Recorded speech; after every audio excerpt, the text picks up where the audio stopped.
salam sejahtera untuk kita semua.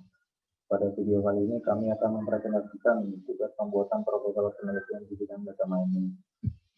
Untuk judul proposal yang kami buat yaitu implementasi algoritma a priori pada tingkat pesanan inventaris kantor di Mandiri Utama Finance. Untuk anggota kelompok kami yaitu yang pertama ada saudara Samsul Sinaga yang nanti akan dijelaskan di bab 3 dan 4. Yang kedua yaitu saudara Peto Kusuma Bangsa yang akan dijelaskan di bab 2. Dengan saya sendiri yaitu Arif Munanda yang akan dijelaskan di bab 1.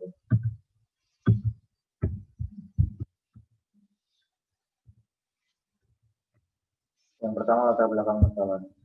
Suatu instansi atau perusahaan harus mengetahui tingkat pesanan inventaris di instansi tersebut untuk bisa meminimalisir inventaris yang tidak terpakai atau berlebihan tiap bulan.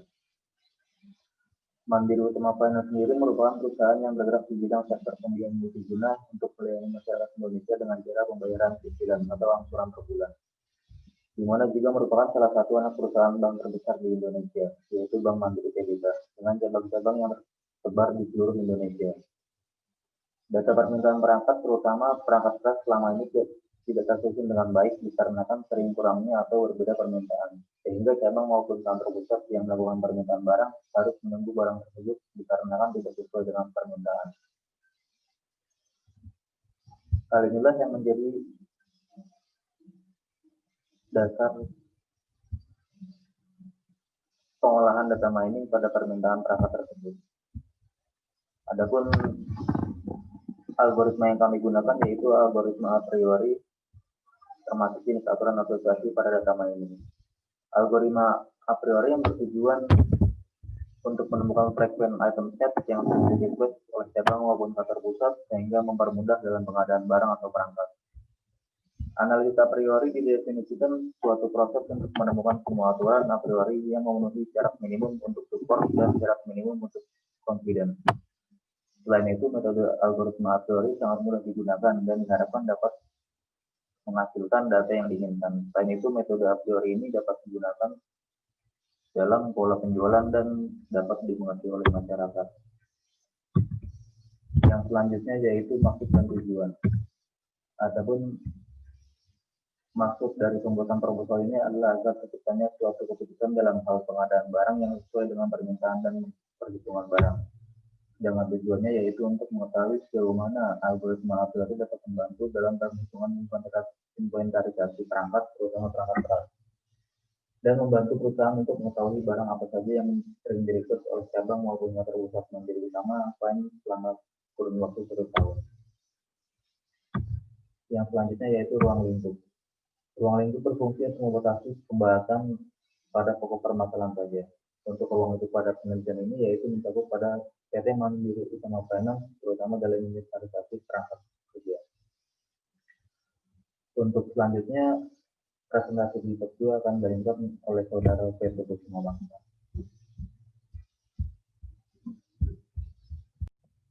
Saya Peto Kusuma Bangsa akan membahas bab 2 landasan teori yang terdiri dari tinjauan jurnal dan tinjauan pustaka.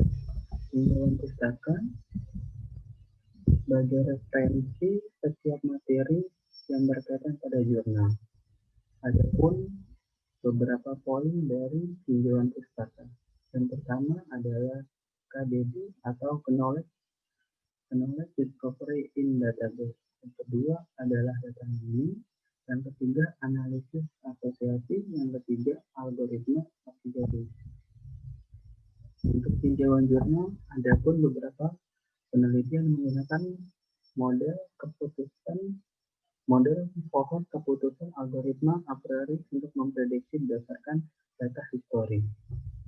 Contoh yang pertama, analisa algoritma a priori untuk peminjaman buku pada perpustakaan SMA 1 Silima Pungga melakukan kegiatan pola peminjaman buku apa saja yang sering dipinjam sehingga petugas perpustakaan mengetahui informasi buku yang sering dipinjam. Pada penelitian ini menerapkan metode association rule dengan algoritma a priori terhadap data peminjam buku di perpustakaan SMA Negeri 1 Silima Pungga. Untuk membantu menerapkan sistem penempatan buku sebagai peminjaman buku kepada anggota perpustakaan. Dengan sistem ini, penempatan buku pada perpustakaan lebih efektif dan lebih efisien. Contoh kedua di sini untuk data mining tingkat pesanan inventaris menggunakan algoritma a priori pada kepolisian daerah Sumatera Utara. Pada penelitian ini dilakukan karena bagian inventaris kepolisian daerah Sumatera Utara terdapat beberapa permasalahan yang kerap muncul mengenai tingkat pesanan inventaris. Di sini ketersediaan data pemesanan inventaris kantor yang cukup besar tidak digunakan semaksimal mungkin, sehingga data pemesanan inventaris kantor tersebut tidak dimanfaatkan secara optimal dan belum adanya sistem pendukung keputusan dan metode yang dapat digunakan untuk mengetahui tingkat pemesanan inventaris kantor. Maka dengan metode algoritma a priori yang dapat membantu dalam pengambilan keputusan barang apa saja yang sering dipesan dalam beberapa periode untuk menentukan pesanan selanjutnya. Contoh yang ketiga di sini ada implementasi data mining pada penjualan tiket pesawat dengan yang menggunakan algoritma a priori pada PT Pesona Seria Travel. Yang diimplementasikan pada penelitian ini dilakukan karena data semua penjual tercampur menjadi satu dengan data peminjaman mobil, tiket kereta api, penginapan hotel. Hal ini tentu saja disayangkan karena data-data tersebut bisa diolah menjadi bahan promosi bagi perusahaan dengan salah satu teknik yang digunakan dalam pengelolaan data tersebut dengan menggunakan algoritma a priori. Pengujian yang dilakukan berdasarkan nama maskapai kombinasi konsep yang akan dijadikan tolak ukur dalam pencarian nilai support dan confidence pada transaksi penjualan tiket pesawat. Dengan adanya pengelompokan data seperti ini diharapkan dapat menemukan informasi baru dan berharga bagi perusahaan terkait tiket pesawat mana saja yang paling sering terjadi atau paling cepat laku, sehingga ditentukan pada sistem yang dapat membantu pada PT Pesona Seria Travel untuk meningkatkan layanan dan penjualan tiket pesawat. Di sini untuk tinjauan pustaka dalam penulisan makalah ini, penulis menggunakan artikel ilmiah pada jurnal sebagai referensi untuk menjelaskan setiap materi yang berkaitan. Poin yang pertama yang saya akan jelaskan adalah Knowledge Discovery in Database atau KDD. Data mining atau Knowledge Discovery in Database adalah proses resourcing dan penggunaan data untuk menemukan pola atau hubungan dari sekumpulan data berukuran besar.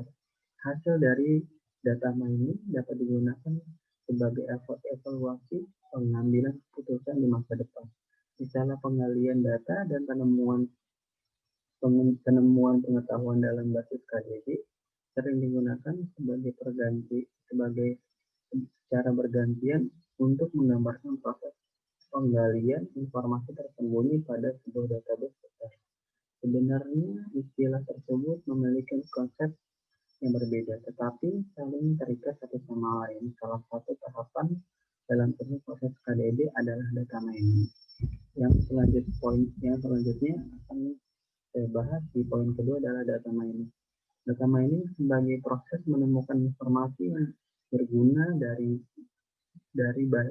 gudang basis data yang besar. Data mining juga dapat diartikan sebagai pengekstrakan informasi dari sekumpulan data besar untuk membantu untuk pengambilan keputusan. Definisi publik dari data mining merupakan metode pencarian pola-pola pengetahuan yang tersembunyi yang tidak diketahui sebelumnya dari suatu kumpulan data yang sangat besar dalam database, data warehouse, atau media penyimpanan lainnya. Data mining digunakan untuk menggali nilai tambah berupa informasi yang tidak diketahui secara manual dari suatu basis data. Informasi diperoleh dengan cara mengekstraksi dan mengenali pola yang penting atau menarik dari data dalam basis data.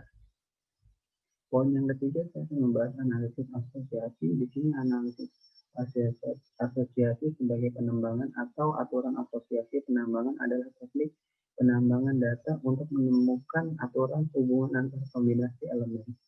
Contoh aturan kemitraan dari analisis pembelian supermarket adalah untuk mengetahui seberapa besar seseorang membeli roti bersama susu. Berdasarkan pengetahuan ini, supermarket dapat mengatur penempatan produk mereka atau merancang kampanye pemasaran dengan menggunakan kupon diskon. Untuk kombinasi tertentu dari produk data itu sendiri berarti upaya untuk mendapatkan barang berharga dari sejumlah bahan dasar. Yang keempat, saya akan membahas algoritma a priori. Algoritma a priori adalah jenis aturan asosiasi pada data mining. Algoritma ini ditunjukkan untuk mencari kombinasi item set yang mempunyai suatu nilai eksperimen tertentu sesuai kriteria atau filter yang diinginkan. Di sini menurut Kusrini dan Lutfi tahun 2009. Dalam algoritma ini yang diajukan oleh R. Gawal dan R. Strikan pada tahun 1994. Menurut Kusrini dan Lutfi di tahun 2009 dalam metodologi dasar analisis asosiasi terbagi menjadi dua tahap. Yang pertama adalah analisa pola frekuensi tinggi. Tahap ini mencari kombinasi item yang memenuhi syarat minimum dari nilai support dalam database. Di sini ada pun yang kedua, pembentukan aturan asosiasi. Pembentukan aturan asosiasi setelah semua pola frekuensi tinggi yang ditemukan, barulah dicari suatu asosiasi yang memenuhi syarat minimum untuk confidence dan dengan menghitung confidence atau asosiatif. Di sini juga algoritma a priori dibagi menjadi beberapa tahap yang disebut narasi atau pas. Yang pertama, di sini ada pembentukan kandidat item set. Kandidat K item set dibentuk dari kombinasi K1 item set yang didapat dari iterasi sebelumnya. Suatu cara dari algoritma a priori adalah pemangkasan kandidat K item set yang subsetnya berisi K1 tidak termasuk dalam pola frekuensi tinggi dengan panjang K1. Yang kedua, perhitungan support dari setiap kandidat K item set. Support dari tiap kandidat K item set didapat dengan scan database untuk menghitung jumlah transaksi yang memuat semua item set di dalam kandidat K item set tersebut. Ini adalah juga cara dari algoritma a priori di mana diperlukan perhitungan dengan cara seluruh database sebanyak K item set terpanjang. Yang ketiga, tetapkan pola frekuensi tinggi. Pola frekuensi yang tinggi memuat K item set atau K item set ditetapkan dari kandidat dari K item set yang supportnya lebih besar dari minimum support. Yang keempat, bila tidak didapat pola frekuensi tinggi, barulah seluruh proses dihentikan. Bila tidak, maka ditambah satu dan kembali ke bagian satu. Untuk bab 3 akan dijelaskan oleh Samson Sinaga.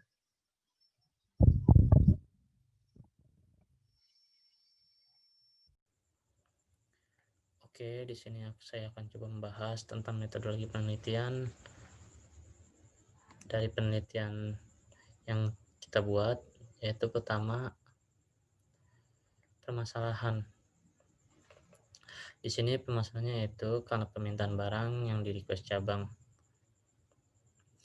dan kantor pusat terkadang yang tidak sesuai dan seringkali harus mengorder ulang barang agar permintaannya sesuai, sehingga barang-barang yang tidak sesuai tersebut menjadi menumpuk dan membuat stok terlalu banyak. Karena sering terjadinya hal tersebut, maka dibutuhkan algoritma a priori untuk melihat kecenderungan permintaan barang yang di request selama 1 tahun.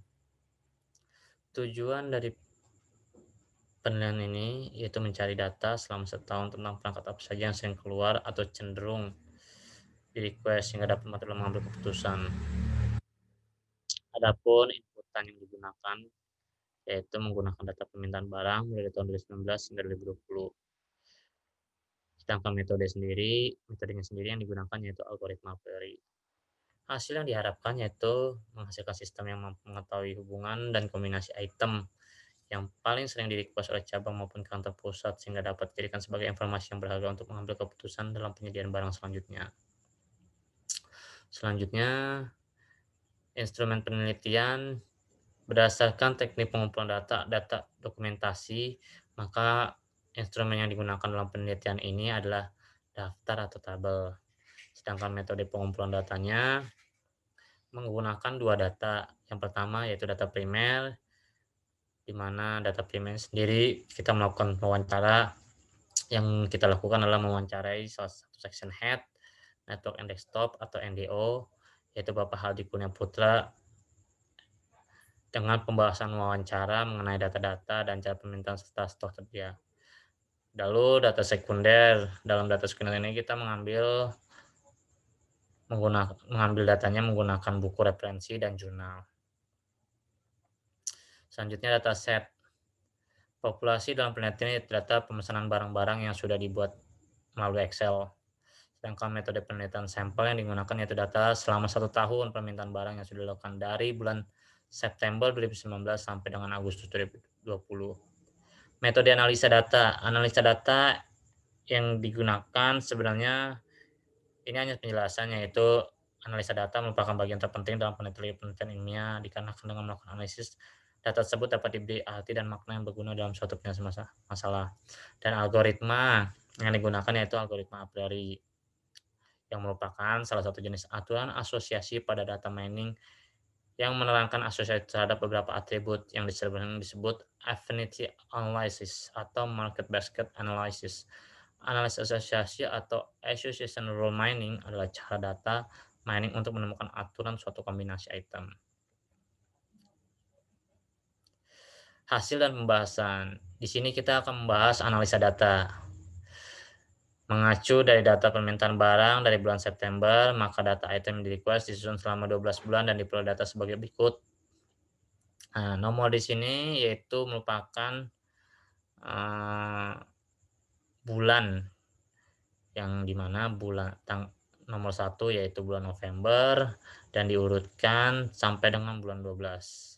Dan berikut data-data tentang barang atau perangkat-perangkat yang sering di-request selama 1 tahun. Di sini kita bisa melihat ada beberapa di saat-saat bulan tertentu ada yang tidak ada orderan, dan ada di bulan tertentu yang penuh dengan orderan.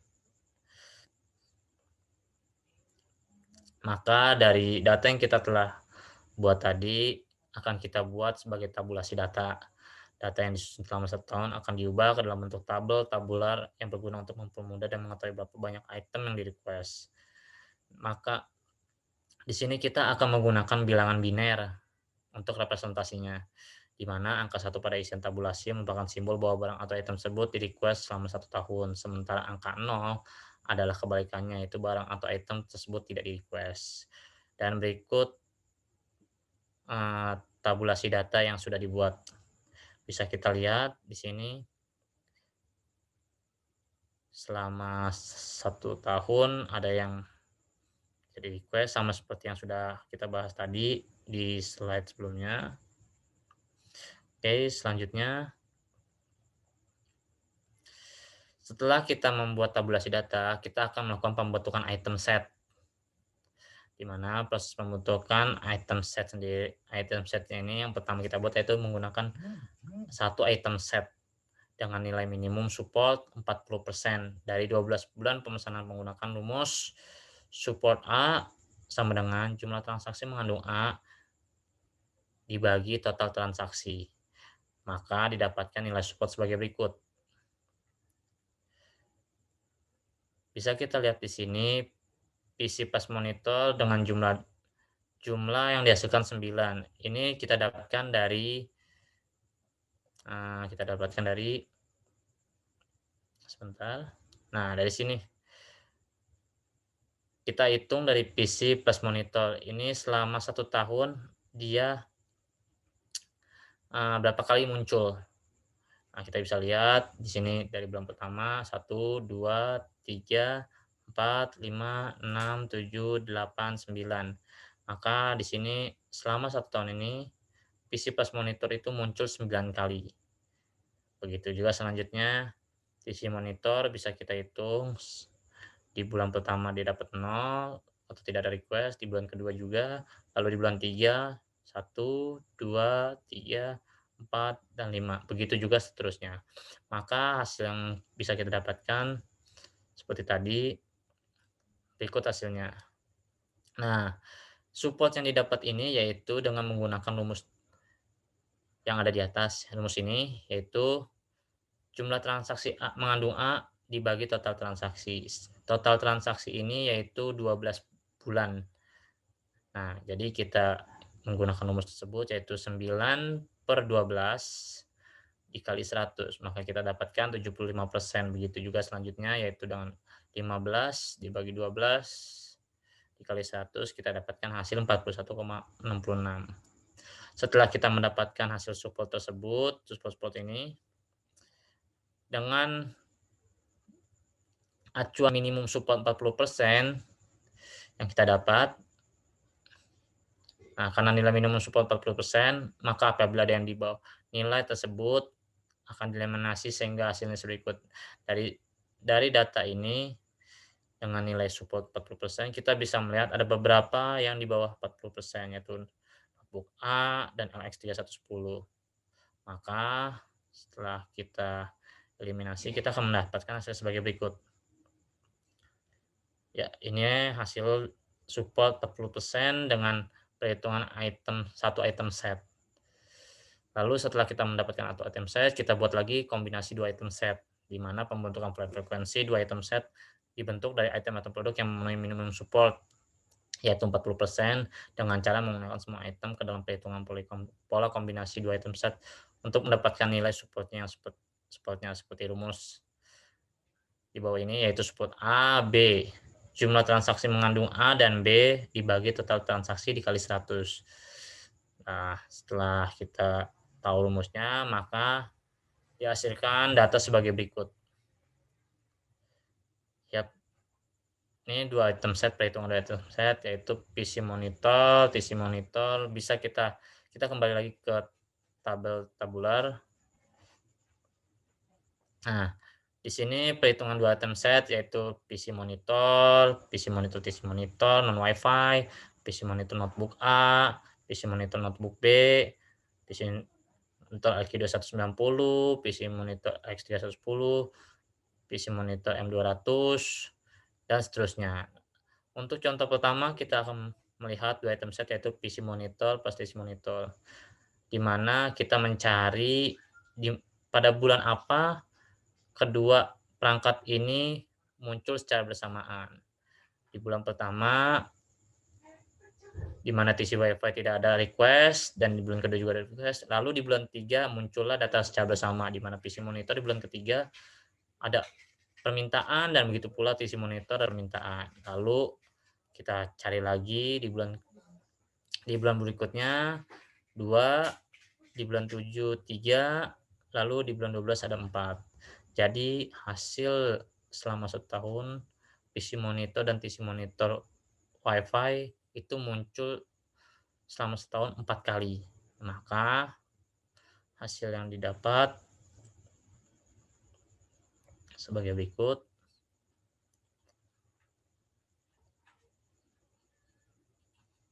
Ya, 4. Nah, begitu pula selanjutnya setelah perhitungan yang tadi kita hitung, maka dihasilkan jumlah data semuanya perhitungan tersebut. Lalu setelah kita melakukan perhitungan menggunakan rumus yang sudah kita tahu di atas, maka hasil supportnya sebagai berikut. Bisa kita lihat supportnya 33,30%, di mana PC monitor dan TC monitor WiFi, lalu 41,60%, di mana PC monitor, TC plus monitor non WiFi. Begitu juga selanjutnya. Lalu dari data minimum support yang kita tentukan yaitu 40%, di mana kan di sini banyak nih data yang di bawah 40%. Ini mesti kita eliminasi semua data-data yang di bawah kurang dari 40%. Maka kita dapatkan hasil sebagai berikut. Dan berikutlah dua item set yang memenuhi minimum support yang telah ditentukan. Setelah kita mendapatkan hasil tersebut, lalu kita tentukan confidence. Setelah semua pola frekuensi ditemukan, kemudian dicari aturan asosiasi yang memenuhi syarat minimum untuk confidence dengan menghitung confidence aturan asosiasi menggunakan rumus confidence B, A sama dengan jumlah transaksi mengandung A dan B dibagi transaksi mengandung A. Nah, ini lalu kita balik. Setelah kita menemukan ini, lalu kita balik confidence AB, yaitu jumlah transaksi mengandung A dan B per transaksi mengandung B. Ini kita ganti yang pembilannya saja yang di bawahnya. Lalu setelah itu kita hitung, maka dapatkan sebagai berikut. Jika request PC monitor, PC plus monitor, maka akan request PC monitor non Wi-Fi. Lalu jika request PC monitor non Wi-Fi, maka request PC monitor. Lalu jika request PC monitor, maka akan request RQ2190. Jika request RQ2190, maka akan request PC monitor. Inilah hasil setelah kita melakukan, kita dapatkan menggunakan dua item set yang sudah ditentukan sebelumnya. Dan hasilnya confidence-nya yaitu bisa kita lihat di sini. Oh iya, untuk dan di mana sendiri untuk confidence-nya di sini kita menggunakan minimum 80% nilai confidence-nya. Maka untuk hasil akhir yang dihasilkan adalah sebagai berikut. Ya, bisa kita lihat.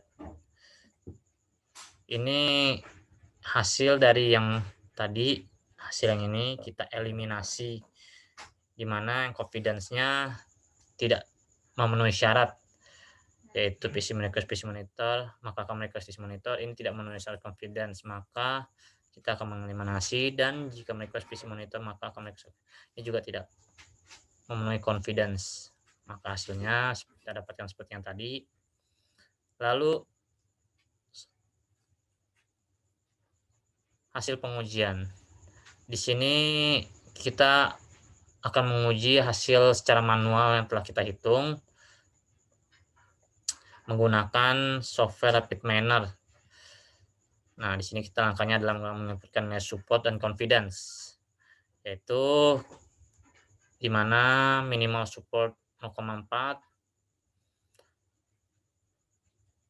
lalu dengan menggunakan minimal confidence 0,8 atau 80%. Setelah kita menentukan parameter, maka rules yang dihasilkan dari parameter di atas adalah seperti pada gambar di bawah ini. Adapun yang disebut mereka hasil yang sama dari perhitungan manual yang telah dilakukan diantaranya, jika request PC monitor non Wi-Fi, maka request PC monitor. Jika request LQ2190, maka akan request PC plus monitor. Dan berikut hasilnya. Bisa kita lihat di sini, kita dapatkan hasil yang sama dengan ini. Oke, lalu kita akan coba melakukan tes tersebut menggunakan RapidMiner. Oke, kita akan coba RapidMiner. Sebentar. Oke. Oke, sebentar.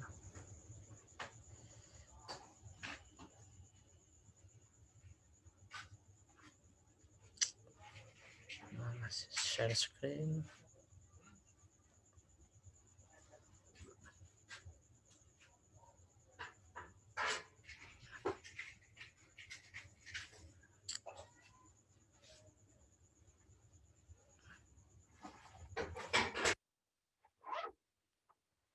Oke, ini kita sudah buka RapidMiner-nya. Sebentar. RapidMiner-nya. Oke.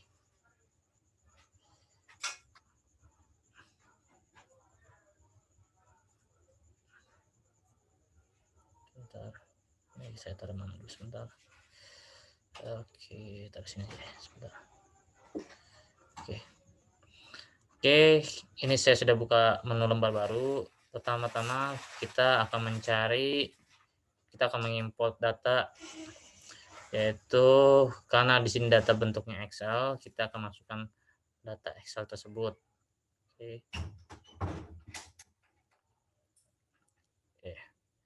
Lalu kita import data tersebut.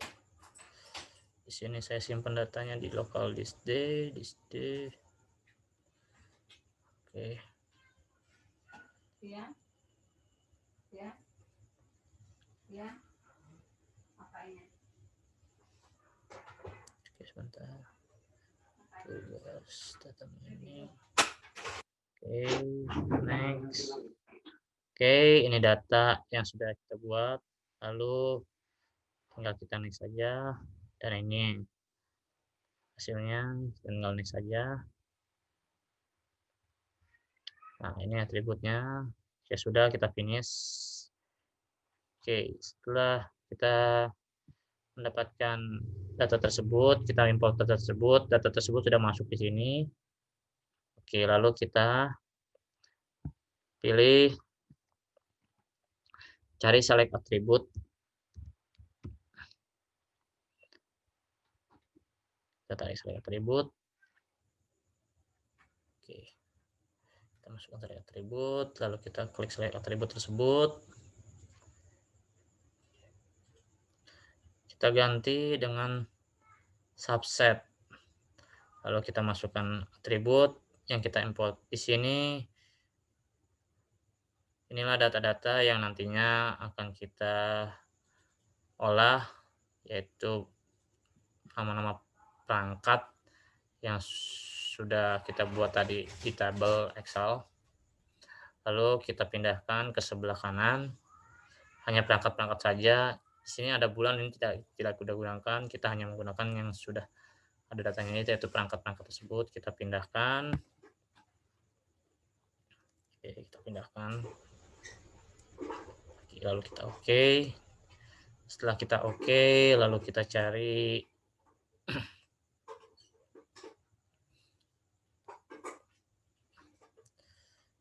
numerik. Kita cari numerik di sini. Numerik. Salah, numerik. To be nominal. Lalu kita cari lagi. Setelah ini kita masukkan lagi to be nominal. Oke. Di sini kita melihat ada error.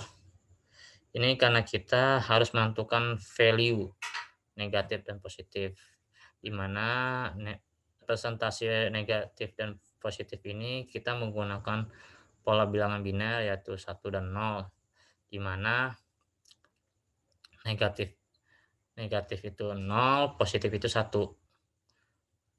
Lalu kita masukkan nilainya di sebelah kanan, yaitu negatifnya 0, lalu positifnya 1. Maka errornya sendiri pun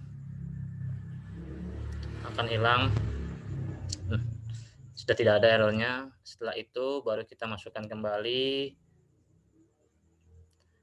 Kita akan buat FP growth untuk menentukan nilai supportnya, nilai minimal support. Kemudian kita masukkan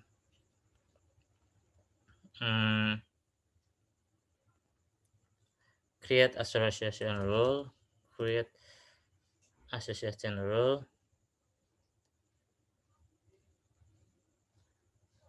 Ya, ini create association rule. Nah, setelah kita buat begini, baru di FP growth kita tentukan minimal support yang sudah kita tentukan, di mana minimal supportnya yaitu 0,4, yaitu 40%. Lalu minimal confidence-nya ini tidak bisa kita ubah karena sudah sesuai dengan minimal confidence yang kita tentukan, yaitu 80%. Setelah sudah kita buat seperti ini, baru kita running. Sudah save. pindahkan dulu. Kita namakan dulu repositorinya sebagai algoritma